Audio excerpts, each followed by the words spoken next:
Good morning વિદ્યાર્થી મિત્રો.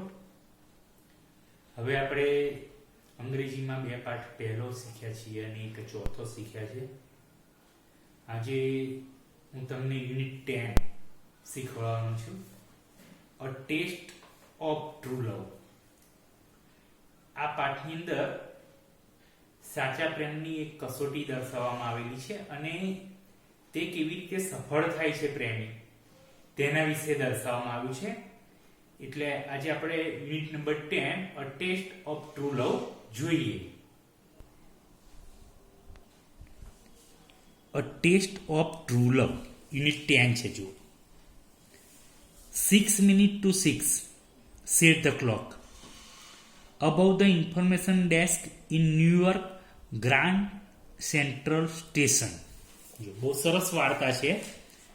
ન્યુયોર્કના જે ગ્રાન્ડ સેન્ટ્રલ સ્ટેશનના માહિતી વિભાગની ઉપરની ઘડિયાળ 6:06 દર્શાવતી હતી. જો 6 minutes to 6 યાદ રાખજો.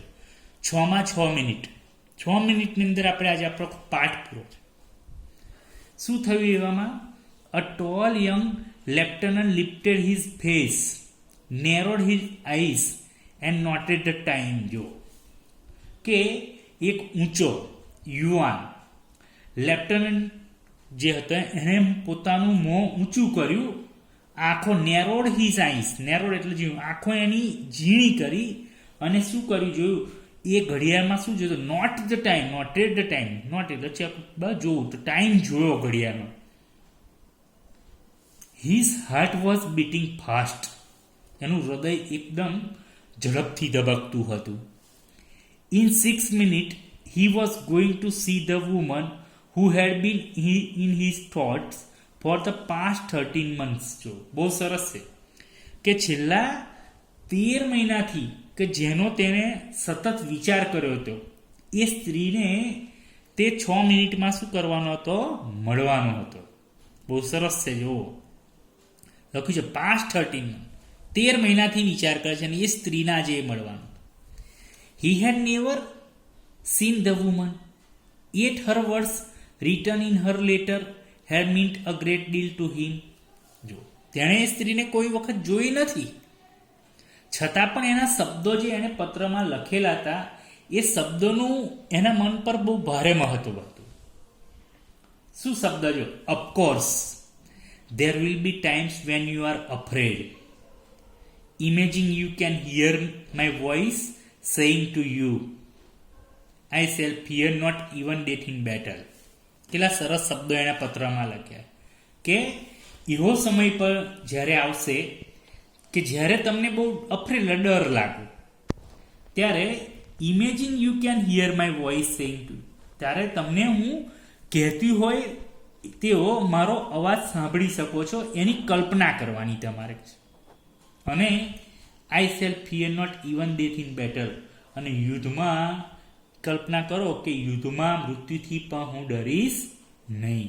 આ એના શબ્દો હતા જે સ્ત્રીને લેફ્ટનન્ટ જે છે એ આજે મળવા જઈ રહ્યો છે. 6 minutes to 6 છે અને તમે જુઓ કે એને કોઈ દિવસ જોઈ નથી એ સ્ત્રીને અને આજે એ મળવાનો છે. જોઈએ સ્ટોરી આગળ.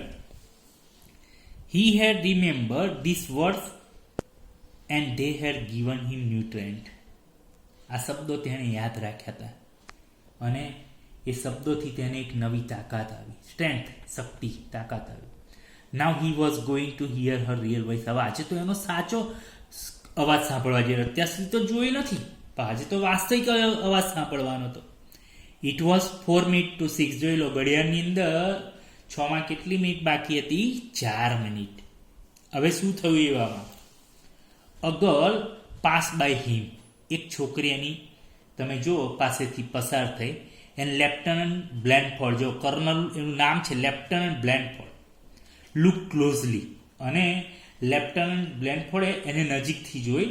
She was wearing a flower but it was a white rose.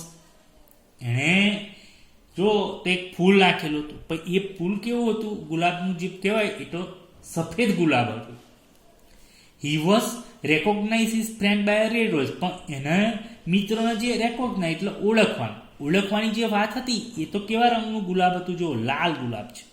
હવે એણે જે સ્ત્રી જોઈ છે બરાબર છોકરીને, એ તો તમે જો તો સફેદ ગુલાબ છે, એટલે લાલ ગુલાબથી એના મિત્રને ઓળખવાની. besides તદ ઉપરાંત this girl was only about 18 and Manil has told him she was 30. જો પણ આ જે છોકરી હતી એ તો તમે જો તો 18 વર્ષની હતી, અને મેનિલ એ જે સ્ત્રી છે એના કલ્પનાની, એ મેનિલે તો તેને પોતે કેટલા વર્ષનું કહેલું કે ભાઈ સી વોઝ 30, એટલે એ 30 વર્ષનું હોવાનું કહેલું. His mind went back to the book he had read in the training camp. Of Human Bondage was the title of the novel. પરીક્ષામાં પ્રશ્ન પૂછશે બરાબર. તો what was the title of the novel? તો human bondage છે. His mind went back to the book he had read in the training camp. તાલીમ જે કહેવાય તાલીમ શિબિરમાં એણે વાંચેલું પુસ્તક એને યાદ આવ્યું, અને નવલકથાનું જે શીર્ષક ટાઇટલ છે હ્યુમન બોન્ડેજ હતું. And throughout its page were notes in the woman handwriting. અને તમે જુઓ કે એ નોવેલના દરેક પાના પર સ્ત્રીના હસ્તાક્ષરની નોંધ હતી. He had never believe that a woman could understand a man's thought so well. એક સ્ત્રી પુરુષના વિચારોને આટલી સારી રીતે સમજી શકે એવું તેણે ક્યારેય માન્યું ન હતું. એટલે લેપ્ટનનો વિચાર છે. His name was inside the cover of the book. તમે જુઓ કે પુસ્તકના અંદરના પૂઠા પર જે કહેવાય તેનું નામ હતું, આખું નામ જો સ્ત્રીનું છે, Hollis Manny. He had found her address in New York telephone directory. જોઈ લો, તેણે લેપ્ટને એનું જે એડ્રેસ કહેવાય મિસ મેલિન જે હોલિસ છે એનું એડ્રેસ છે એ ન્યુયોર્કની ટેલિફોન ડિરેક્ટરીમાંથી શોધેલું. He had return her a letter and she had answer. શું કરતા જો કે તેમણે તેને પત્ર લખ્યો હતો અને સ્ત્રી એનો જવાબ આપતી, એટલે બંને પાછા પત્ર એકબીજાને લખીને જવાબ આપતો. The next day his army group have move overseas but he and Hollis Meynell had continue writing to each other. જો તો બીજા દિવસે એની લશ્કરી ટુકડી દરિયા પાર ચાલી ગઈ હતી, એટલે છતાં પણ જો તેણે અને હોલિસ મેલિને બંને પરસ્પર જો પત્ર લખવાનું ચાલુ જ રાખ્યું હતું. For 13 months she had written to him regularly. વિચારો 13 મહિના સુધી તે નિયમિત પત્ર લખતી હતી. Even when his letter did not arrive. કદાચ પત્ર લેફ્ટનન્ટ જે છે એમનો ના આવે છતાંય જોઈ લો તેની she kept on writing. Hollis Meynell પત્ર લખવાનું ચાલુ જ રાખતા. Now he believe that he loved her and that she loved him. પછી તમે જો એમણે જોયું પત્ર લખવાનું ચાલુ રાખ્યું અને પછી એમને માન્યું કે હવે બ્લેનફોર્ડ મેલિનને ચાહતો હતો અને મેલિન તેને ચાહતી હતી, એવું એ માનતો હતો. એક દિવસ શું ઘટના ઘટી જો. She had refuse all his request for her photograph. હવે એક દિવસ એમણે ફોટોગ્રાફ માંગ્યો તો હોલિસ મેલિને શું કર્યું જોઈ લો, ફોટો આપવાની ચોખ્ખી ના પાડી. એને વિનંતી કરી કે મને ફોટો આપવાની હોલિસ મેલિને ચોખ્ખી ના પાડી દીધી. અને શું કીધું જુઓ, સી હેડ એક્સપ્લેન, અને શું રજૂઆત કરી. If you are feeling for me has any reality my looks won't matter. બહુ સરસ કે મારા પ્રત્યેની તમારી લાગણીમાં જો કોઈ સચ્ચાઈ હોય તો મારા દેખાવનું કોઈ મહત્વ નથી. Suppose I am beautiful. કદાચ હું સુંદર હોઉં તો I would always have the idea that you were attracted by a pretty face.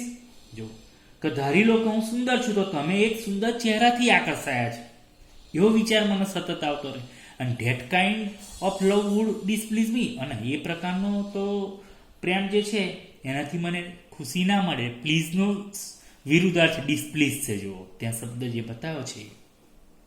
બીજું એને કારણ બતાવ્યું છે હોલિસ મેલિને. Suppose I am not pretty then I would always fear that you were writing to me because you were lonely. એટલે એકલા. બીજું કારણ શું બતાવ્યું છે કે ધરી લો કે માનો કે તમે મને હંમેશા એવો ડર રહેશે કે તમે એકલા છો, તેથી તમે મને પત્ર લખતા હતા. So no, don't ask for my picture. મારા ફોટોગ્રાફની વાત ના કરશો. When you come to New York you shall see me, કે જ્યારે તમે ન્યુયોર્ક આવો ત્યારે મને જોશો કે છે. અત્યારે ફોટોગ્રાફ્સ નહીં મળે. ઘડિયાળમાં કેટલી મિનિટ બાકી જોઈએ? 1 minute to 6 and Blanford heart lift. જો 6માં 1 મિનિટ બાકી હતું ને બ્લેનફોર્ડનું હૃદય ધબકવા માંડ્યું. એવામાં શું ઘટના ઘટી જુઓ. A young woman was coming towards him. એક યુવાન સ્ત્રી તેમની તરફ આવી. કેવી હતી જુઓ. She was tall and slender, ઊંચી અને પાતળી. Her eyes were blue as flower, એની આંખો ફૂલો જેટલી ભૂરી હતી. હર લિપ્સ એન્ડ ચીન હેડ જેન્ટલ ફર્મનેસ, તેના હોઠ અને ચહેરા પર એકદમ મક્કમતા હતી. ફર્મનેસ એટલે મક્કમતા. In her green suit she was like spring time itself, અને પાછું લીલા પરિવેશમાંથી, બરાબર, એટલે સ્વયં પાછું કેવું સ્પ્રિંગ ટાઈમ, વસંત ઋતુ જેવી લાગતી. જો પહેલી એક છોકરી એમણે જોઈ 18 વર્ષની હતી. હોલિસ મેલિન 30 વર્ષના. અહીં આગળ બધા વિચારો પૂર્ણ થયા, ફોટોગ્રાફ્સની વાત પૂર્ણ થઈ, અને તરત તમે જોયું તો એક યુવાન સ્ત્રી આવી, એનું વર્ણન કરેલું ત્યાં. He started walking towards her, but then he notice did not have a rose. Lieutenant colonel છે તેમણે એના તરફ ચાલવા લાગ્યા. પછી એમના ધ્યાનમાં આવ્યું કે એની પાસે કોઈ ગુલાબ હતું નહીં. થોડોક આગળ ચાલે, એસ હી મૂવ, થોડાક આગળ ચાલ્યા. સી સ્માઇલ સ્વીટલી, જો પેલી યુવાન સ્ત્રી થોડી એકદમ હાસ્ય આપ્યું અને શું બોલી જો, going my way soldier, she murmured. બરાબર, એટલે ધીમેથી બોલવું. તરત બોલી કે મારા રસ્તે જાઓ છો, જો ધીમેથી બોલી. હી ટુક વન સ્ટેપ ક્લોઝર, એકાદ ડગલું નજીક ગયા. Then he so woman with the rose. હવે થોડુંક આગળ કરતા બીજી એક સ્ત્રી જોઈ ગુલાબ સાથે. કેવી હતી જો. She was standing behind the girl, a woman past 40, her greying hair pulled under an old hat. જો બીજી એક સ્ત્રી જોઈ, પેલી છોકરીની પાછળ ઊભી હતી. 41 વર્ષની ઉંમર હતી, અને એ સ્ત્રીએ તેના સફેદ થતા વાળની જૂની હેટ નીચે ઢાંકી રાખેલા. અને એ કેવી હતી? સી વોઝ રાધર હેવી, પણ આ થોડી જાડી હતી. But there was no mistake about the red rose on her untidy coat. પણ તેના અવ્યવસ્થિત કોટ પર તમે જુઓ તો લાલ રંગનું ગુલાબ હતું. એટલે હવે લેફ્ટનન્ટ જે છે એ થોડા કન્ફ્યુઝ થયા કે આમાંથી કઈ સ્ત્રી હોલિસ મેનિલ હોઈ શકે. એવામાં શું થયું જોઈ લો. The girl in the green suit was walking quickly away. લીલું જે સૂટ પહેરેલું એ છોકરી ઝડપથી આગળ જઈ રહી હતી. બ્લેનફોર્ડ એટેન્શન એટલે ધ્યાન જવું, was divided between the two. એમનું ધ્યાન તમે જો બે વચ્ચે વહેંચાઈ. He felt a strong urge to follow the. તેમણે છોકરીનો પીછો કરવાની લાલચ થઈ. યુઝ એટલે લાલચ. Yet he also had a deep longing for the woman who had given him great courage and strength. જો જે સ્ત્રીએ તેમ છતાંય જે સ્ત્રીએ તેમને ખૂબ હિંમત અને શક્તિ આપ્યા હતા, તે સ્ત્રી પ્રત્યે એમને ખૂબ ઊંડી ઝંખના હતી. અને એન્ડ ધેર સી સ્ટૂડ, અને ત્યાં જ ઊભી હતી. હી કુડ સી દેટ હર પેલ પ્લમ્પ face was gentle and her kind. સમજો એ સ્ત્રીનો ફિક્કો ભરાવદાર ચહેરો માયાળુ હતો, એ જોઈ શકતા હતા. એની આંખોમાં જો her grey eyes were warm and friendly, એની ભૂખરી આંખોમાં ઉષ્મા અને મૈત્રીના ભાવ હતા. Lieutenant Blanford did not hesitate લટકાવું, જરા બી ખચકાયા નહીં. His finger held of human bondage, પેલી ચોપડી નોવેલ હતી એની પર આંગળીયા મળે પછાડતા તમે જો, હાથમાં તમે જો, અને શું કર્યું તરત જ he thought bondage which was to show who he was. બરાબર, તરત હ્યુમન બોન્ડેજ પુસ્તક જે હતું એ પોતે કોણ તે દેખાડવાના હાથમાં લઈને આગળ ચાલ્યા, અને તરત જ શું કર્યું? He thought about their relationship, પોતાના સંબંધને યાદ કર્યા. This would not be love, he decided, but it would be something precious. જો અને પછી તેમણે નિર્ણય કર્યો કે આ જુઓ કે આ પ્રેમ નથી. નક્કી કર્યું, ડિસાઇડેડ, નિર્ણય કર્યો, પણ એ કંઈક પ્રેમથી બી પ્રિસિયસ એટલે મૂલ્યવાન છે. It would be a friendship for which he would always be grateful, અને જો એ મિત્રતા હશે તો જેના માટે એ હંમેશા ઋણી રહેશે. થોડાક આગળ વધ્યા. He stood straight, salute and held the book towards the woman. ટટ્ટાર ઊભા રહ્યા, સલામ કરીને સ્ત્રી સામે પુસ્તક ધર્યું અને બોલ્યા. He and as he spoke he thought how different she was from the girl he had expected. તરત જ બોલ્યા કે ત્યારે એનો વિચાર આવ્યો કે તેમણે જે અપેક્ષા રાખી હતી એવી છોકરી કરતાં તો બિલકુલ અલગ હતી. શું બોલે છે જુઓ. I am lieutenant John Blanford and you are miss Meynell. કે છે હું લેફ્ટનન્ટ જ્હોન બ્લેનફોર્ડ છું, તમે મિસ મેલિન છો. I am so glad we could meet. આપણે મળ્યા તેનો મને આનંદ છે. May take you to dinner. કે હું તમને જમવા માટે લઈ જાઉં. એટલે પેલી સ્ત્રી શું કરે છે, a smile appeared on the women's face. પેલી સ્ત્રીના મોં ઉપર જો થોડું હાસ્ય દેખાયું. શું કે છે એ સ્ત્રી? I don't know who are you. તમે કોણ છો કે છે? મને નહીં ખબર. યંગ મેન કોણ છો કે છે? C answer. જો એને જવાબ આપ્યો કે હું તમને જાણતી નહીં, કોણ છો કે તમે? That young lady in the green suit asked me. કે પેલી જે લીલા રંગ સૂટમાં જે સ્ત્રી હતી એ મને શું કહી ગઈ છે, જો me to wear this red rose on my કોટ.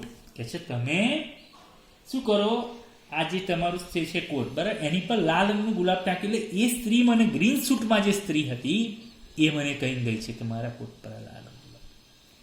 બીજું એને શું કીધું છે? She also said. બીજું પણ શું કીધું? If he invites you to dinner. કે છે જો તમને જમવા માટેનું આમંત્રણ આપે, tell him I am waiting at the restaurant across the street. અને પછી તમે એમને કહેજો કે શેરીની સામે પાના રેસ્ટોરન્ટમાં હું તેમની રાહ જોઈ રહી છું. And added. બીજું શું પાછું ઉમેર્યું જો વધુમાં શું કહે છે? It is a test of some kind. એટલે તમે જુઓ, જે સ્ત્રી ગ્રીન સૂટમાં હતી એ આપણા લેફ્ટનન્ટ એન્ડ કર્નલ છે, એમનું હોલિસ મેલિન હતા. અને it is the test of some kind એટલા એક જાતની શું કહેવાય, કસોટી હતી કે જોવે છે કે કેવી રીતે એ પાર પડે છે આમાંથી. અને એમના તમે જુઓ તો હોલિસ મેલિનનું જે કહેવાય આ પાઠ છે આપણો અહીં પૂર્ણ કરીશું આજે. 10મો પાઠ એને એડોપ્ટેડ ફ્રોમ ઓ હેનરીમાંથી લેવેલો છે. આટલું આજે આપણે રાખીશું.